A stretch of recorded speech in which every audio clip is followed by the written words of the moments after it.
Sébastien Ménard, bonjour. Bonjour. Alors, debout la France, c'est vrai que le lundi, vu le temps qui fait tout gris, c'est pas mal de dire debout la France.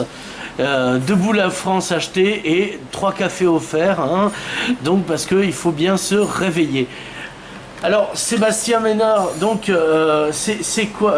Est-ce que un parti dont le chef, c'est Nicolas Dupont-Aignan, qui est passé il n'y a pas longtemps à Perpignan, est-ce que c'est pas le même problème que le parti, le MoDem avec Bayrou, qui n'avait que des intentions présidentielles, donc en local, il s'investissait pas.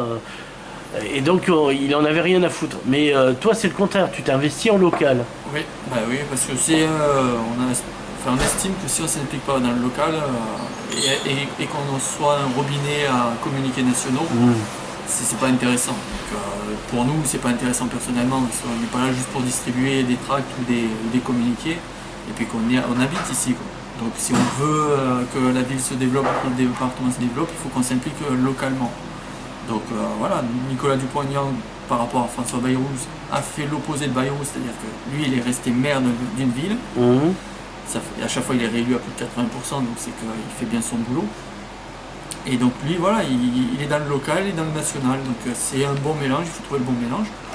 Et puis voilà, moi, j'ai pas d'ambition nationale ni internationale non plus. Mais... Ouais, voilà. Donc moi, ce qui m'intéresse, c'est la ville. La ville, le département, j'habite ici, je vis ici, je travaille ici, je sors ici, j'ai pas besoin d'aller en vacances à l'extérieur parce qu'il y a tout ce qu'il faut ici. Oui, voilà. Donc bon, pourquoi faire que du national comme certains et pas s'impliquer un peu plus sur le local? Alors, le souverainisme, être libre chez soi de prendre ses propres décisions. Alors, on nous a dit pendant longtemps que c'était has-been. La liberté, c'est has-been. Pourquoi tu revendiques le souverainisme? C'est la définition. Même catalan, des fois, tu pousses le vice très loin. C'est pas tout à fait ça. Ça dépend de la définition qu'on donne au terme. Ouais. C'est-à-dire que si c'est la souveraineté du peuple, ça devrait concerner tout le monde. Après, il y en a qui en profitent et qui détournent le terme pour nous pousser sur la droite. Nous, c'est ce qui nous intéresse, c'est la souveraineté du peuple. Donc, c'est-à-dire que si on veut faire quelque chose, on demande aux gens de se décider et c'est eux qui décident pour eux de ce qui est bon pour eux, quoi. Et on n'a pas besoin de demander à des gens à l'extérieur, comme pour le département, on n'a pas envie que ce soit Toulouse ou Montpellier qui décident pour nous de ce qu'on veut faire chez nous. Donc la souveraineté du peuple, ça concerne tous les niveaux, que ce soit national, local, international, il faut que ce soit les gens qui décident, quoi. Donc tu serais pour que France Bleu Roussillon soit souverain, parce qu'ils nous disent souvent que ça n'intéresse pas leurs auditeurs, que... Aïe madame, ils sont pas souverains eux-mêmes puisqu'il y a 50% de leurs programmes qui viennent de Paris. Ils ont une semi-autonomie. Enfin, peut-être qu'ils en aient un peu plus, pourquoi pas. De toute façon, après, plus on est autonome, plus on est libre de faire ce qu'on veut. Après, c'est des choix.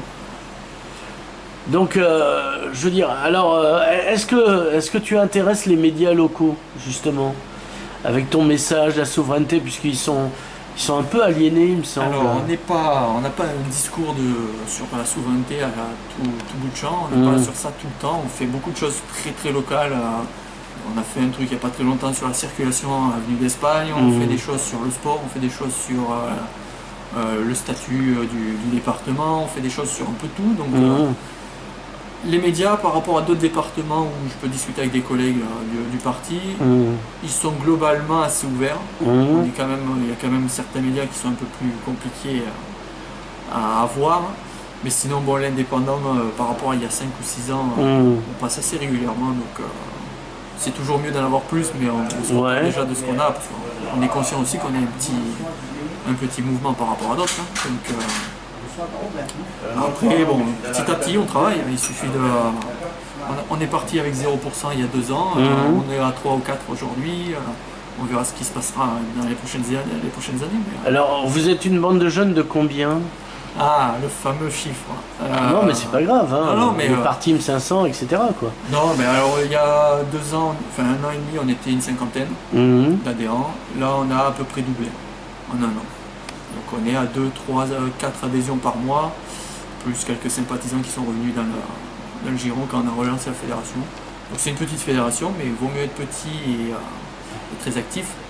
qu'avoir une grande fédération avec beaucoup de militants et puis se tirer dans les pattes pour avoir des investitures. Ouais, comme les Républicains par exemple, ou le PS dont on n'entend plus parler. Ils doivent être gravement la malade, ils ont un gros rhume. Ils attendent 2018-2019 pour sortir, je pense. Ouais, voilà. Alors, c'est quoi vos prochains projets? Parce que bon, il y a les présidentielles, mais avant, ici, c'est quoi le...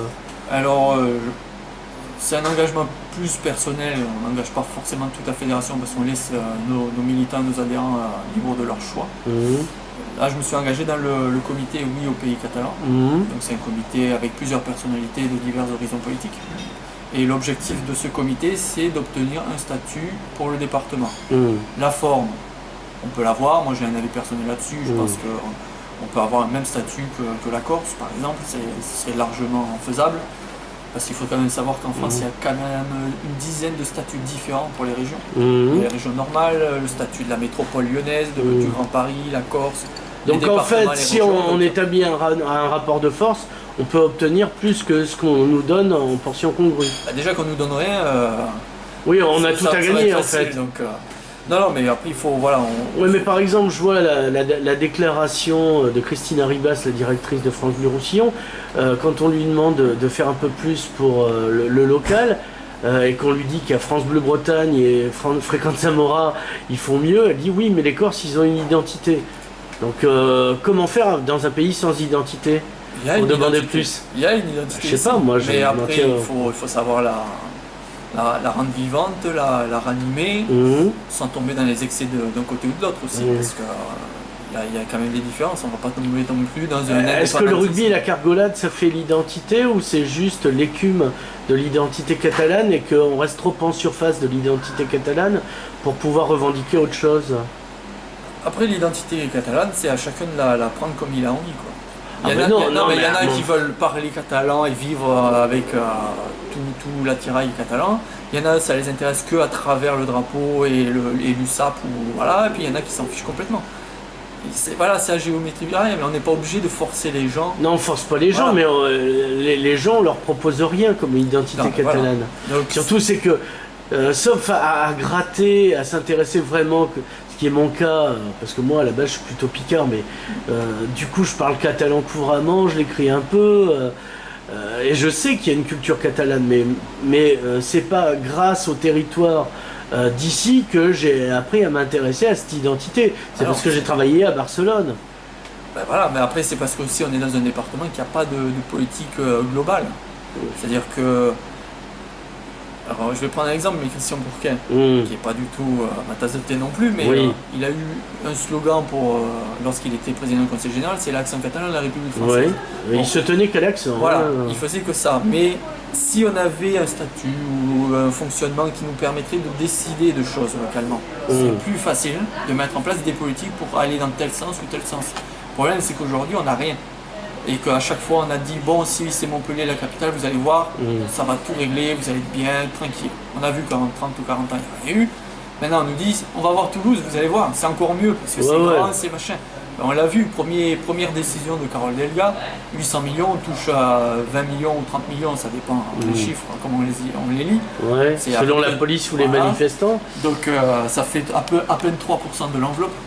On représente 10% de la population, et à la limite, on serait un département riche, je comprendrais. On a 16% de chômage, il y a des pauvres, on va dans le centre-ville de Perpignan, il y a des immeubles. Mais on va pas encourager les pauvres. Non, mais voilà. Donc au bout d'un moment, Montpellier, il y a eu la promesse, elle n'a pas été tenue. Maintenant, on promet Toulouse, première décision, on se fait ramasser, quoi. Deuxième, le nom de la région, bim, ça reprend. Au bout d'un moment, il faut peut-être se bouger et essayer de faire d'autres choses. Ils étaient même prêts à faire Occitanie-Bretagne, rien que pour nous faire chier. Ils ont pris d'autres choses, ils ont pris Pyrénées-Méditerranée. Ouais, voilà, un truc qui représente rien. Il y a de l'eau, des montagnes, merci, Signy en bas. Non, mais surtout qu'en plus, ils nous expliquent que ça représente tout le monde, que ça représente le territoire, ça le permet de le positionner. On va dire ça à la Lozère et à l'Aveyron, les Pyrénées et la Méditerranée, il y en a peut-être qui l'ont jamais vu, quoi. Ouais. Donc, pour eux, c'est un concept, voilà, voir des racontards. Mais c'est ce que... et ça suit ce que fait Pujol depuis des années. Il a voulu changer Perpignan à Catalane en Perpignan méditerranéenne. Perpignan Méditerranée, c'est le nom de la métropole. Bon, c'est bien gentil, mais bon, c'est une suite logique. Voilà, c'est son truc. Non, mais oui, voilà. C'est-à-dire que lui, il vient de Mostaganem et il connaît plus la Méditerranée que les Pyrénées. Enfin, voilà, quoi. Enfin, bon, bref. Qu'est-ce que je veux dire? Oui, mais en même temps, ça fait des années qu'on nous maltraite. Qu'est-ce qui risque à nous maltraiter? Rien. Donc pourquoi il continuerait pas? Moi, j'aurais quelqu'un sous mes pieds, je continuerais à appuyer la tête, quoi. C'est ce qu'ils essayent de faire. Donc c'est pour ça qu'on essaye de faire ce comité. Oui, mais Après, un comité, est-ce que c'est pas ridicule? Il faut un début. Surtout quand on voit qu'il y a dans le comité, je veux dire, c'est des gens, même la plus jeune, elle est déjà vieille. Je parle pas d'Annabelle Brunet. À part travailler pour elle, qu'est-ce qu'elle a fait pour le territoire? Tous ces gens qui se représentent, à part toi, qui a pas un truc, je veux dire, Beck, ça fait des années qu'il fait la même chose. Qu'est-ce qu'il a fait vraiment pour le territoire, à part pour lui-même? Enfin, tous ces gens-là, ils sont bien gentils, mais ils sont pas représentatifs du territoire. Bon, moi, je vais pas non, c'est pas le forcément moment. rentrer dans le détail de leur parcours. Je connais pas tout déjà, et puis c'est pas forcément l'objectif du comité. Le problème, c'est qu'on nous dit il y a quelque chose qui marche pas, donc ça peut être ça ou d'autres choses. Et on critique les politiques qui disent oui, vous voulez rester chacun de votre côté, vous voulez pas travailler ensemble, donc c'est chacun pour soi. On le voit la guerre entre le Conseil général de gauche et la ville. Et alors on essaye de faire des choses en essayant de mettre de côté les différences et de se focaliser sur un objectif commun, qui est donc ce statut pour le département. On essaye de faire un truc. Après qu'il y ait des gens, moi je suis pas d'accord forcément avec tout ce que font les autres, on n'est pas d'accord, les CDC c'est des régionalistes, nous on est censés être des méchants souverainistes. Bon. Bah, ils sont souverainistes aussi. Voilà, mais voire même pire, parce qu'il y en a certains qui sont nationalistes. Donc, mais bon, le truc c'est qu'on a essayé de mettre de côté toutes nos différences et on se focalise sur un objectif. Après, ce qu'on en fera une fois qu'on aura ce statut. Oui, mais quel poids vous pesez? Par exemple, je vois Agnès Langevin, vice-présidente du département de la région. Elle était son chef de file, c'est Onesta, qui proposait un parlement catalan. Pourquoi ces gens-là qui, dans leur programme, ont revendiqué ce territoire, ne mettent pas tout leur poids Ah ben moi je sais pas, ils sont élus. Non mais ils sont élus avec 10%, ils ont négocié une fusion avec une liste qui a toujours dit l'opposé de ce que eux ont proposé. Tu veux dire qu'ils ont vendu leur droit d'aînesse pour un plat de lentilles? Bien sûr, bien sûr. Onesta a annoncé qu'il voulait faire un sous-statut pour le département dans le cadre de la région.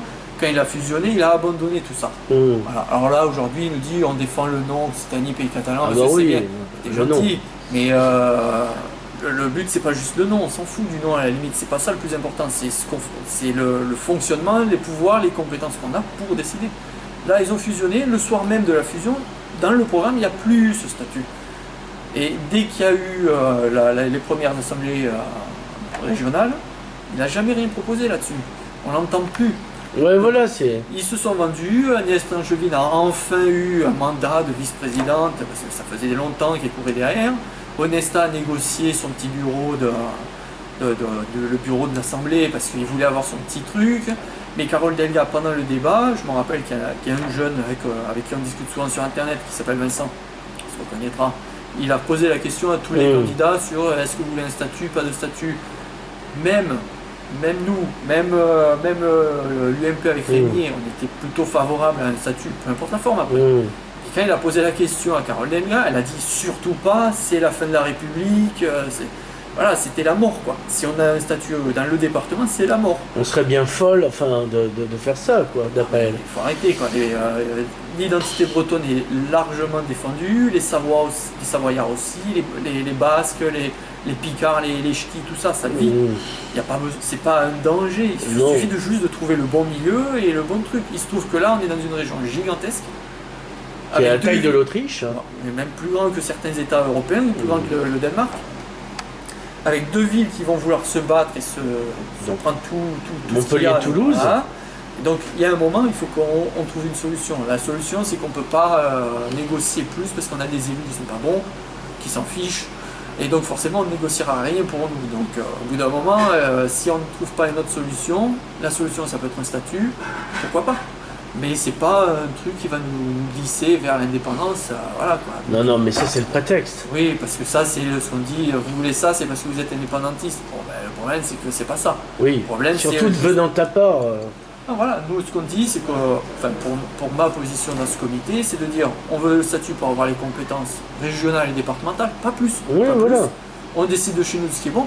Après, ce qu'en feront les gens qui seront élus ce qu'en feront les gens pour le département à partir de là, c'est eux qui décideront en fonction des électeurs. C'est eux qui vont décider qui sera élu et ceux qui seront élus ils mettront en place leur politique en fonction de leur programme. Après, ça on verra dans les années peut-être proches. Est-ce que la communauté urbaine de Perpignan pourrait pas mettre son poids Quel poids dans la balance? Et Ben, je sais pas, moi. même si elle avait un poids. On a le poids qu'on se donne aussi à un moment donné. Oui, mais même si elle avait un poids par rapport à Toulouse, Montpellier, voire Nîmes, pourquoi pas? Mais elle va défendre les intérêts de son territoire. Elle va pas aller défendre les intérêts d'Argelès ou les intérêts de Prague. Déjà, si elle faisait ça, ce serait pas mal.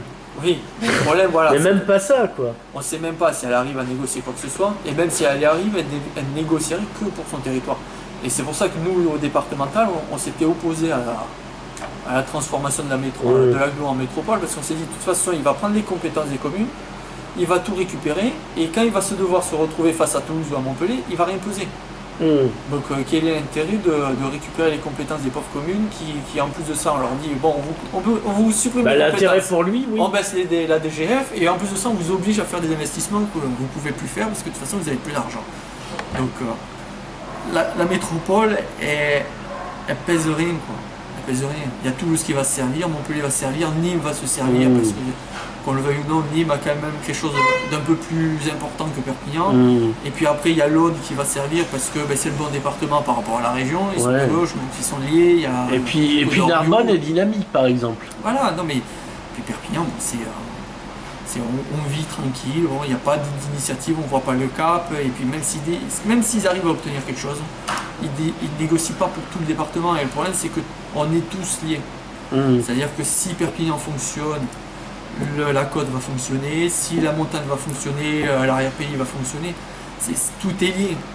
Mais s'il n'y a pas de coopération, de collaboration entre chaque territoire, ça ne va pas fonctionner. Et vu qu'ils se tirent tous la bourre, le seul endroit où on pourrait arriver à mettre en place ces politiques, c'est au niveau du département. Mais le problème, c'est que le département, on lui enlève ses compétences, on lui baisse son budget, ils sont prévus, l'UMP ou le PS, peu importe qui gagnera en 2020-2021, ils vont supprimer les départements, donc il n'y aura plus rien. Donc qui va les défendre, le train jaune, au niveau de la région? La communauté de communes de Cerdagne. Ouais, le poids sera pas... Voilà, quand vous allez voir Toulouse, vous êtes 50 000, vous allez voir à Toulouse, ils vont vous dire, écoute, nous on a besoin de cet argent pour faire le métro à Toulouse. Voilà. Donc, rien à foutre, quoi. Voilà, donc, voilà. Donc, le problème, c'est que Toulouse est jugé parti, comme Montpellier était jugé parti. Forcément, de toute façon. Et puis, ce qu'on disait, à partir du moment où une ville est capitale, elle attire forcément toutes les entreprises, tous les... Ouais, voilà. Parce qu'il y a tous les élus. Mais il n'y a pas de répartition sur le territoire. Non, on l'a vu, il n'y a rien eu. Déjà, oui. Montpellier... Métropole d'équilibre, métropole oui, mais d'équilibre non. Non, voilà, ils se sont partagés entre les deux métropoles, ça fait 50-50, on va dire. Et après les autres villes derrière, il n'y a rien eu. Il n'y a rien eu. Toutes les chambres départementales, les CCI, tout ça, petit à petit, ça va repartir en haut. On n'aura plus rien. Donc qu'est-ce qu'on va aller faire? Ce qui était déjà le cas, l'INAO qui est parti, enfin... c'était le début, c'est le début de la régionalisation. Et en fait, ce qui me en fait, c'est une recentralisation, en fait. Mais ce qui est drôle, c'est que la gauche est au pouvoir, c'est eux qui devraient être... Enfin, la gauche, les socialistes, on ne peut pas déconner non plus. Il y a peut-être des gens de gauche là-dedans. Mais c'est eux qui se dénoncent. Oui, voilà. Ils sont censés être pour la décentralisation, et la droite, on la caricature en disant jacobin, etc. Et on se trouve dans une situation où c'est la gauche qui recentralise et la droite qui essaye de défendre un peu les territoires locaux. C'est l'inverse, quoi. C'est inversé. Donc c'est compliqué de suivre un peu en ce moment. C'est la valse des étiquettes, quoi. Ouais, c'est des potes, faut pas faire. Non, mais voilà, après, il y a un problème il n'y a pas de cap, quoi. Ils recentralisent tout sur Toulouse. Et l'université pourrait donner un cap, mais... Et l'université, quand même depuis quelques années, elle fonctionne un peu mieux. Parce que moi, quand j'y étais, on était à deux doigts de penser qu'elle allait fermer. Là, avec le nouveau président, il y a quand même des initiatives, ils cherchent, il fait à son niveau, je connais pas toute la réalité, on va dire, mais voilà, il se bouge en tout cas. Et il est un peu plus dynamique, donc on se dit que l'université, ça redécolle un petit peu et le risque de fermeture s'éloigne un petit peu. Mais bon, quand on voit que l'université de Toulouse ou Montpellier arrive même pas à avoir le fameux label IDEX, que ça se... Enfin voilà, ils ont voulu faire 2 capitales à la même région, ils vont se partager et au final ça va faire l'inverse de ce qu'ils ont voulu faire, c'est-à-dire une grande capitale qui arrive à tirer à la région. Ils vont se partager les choses, mais il n'y a rien qui va rien tirer du tout. Et toutes les villes moyennes autour vont crever, comme les petits villages autour, quoi. Sébastien Ménard, merci. Merci.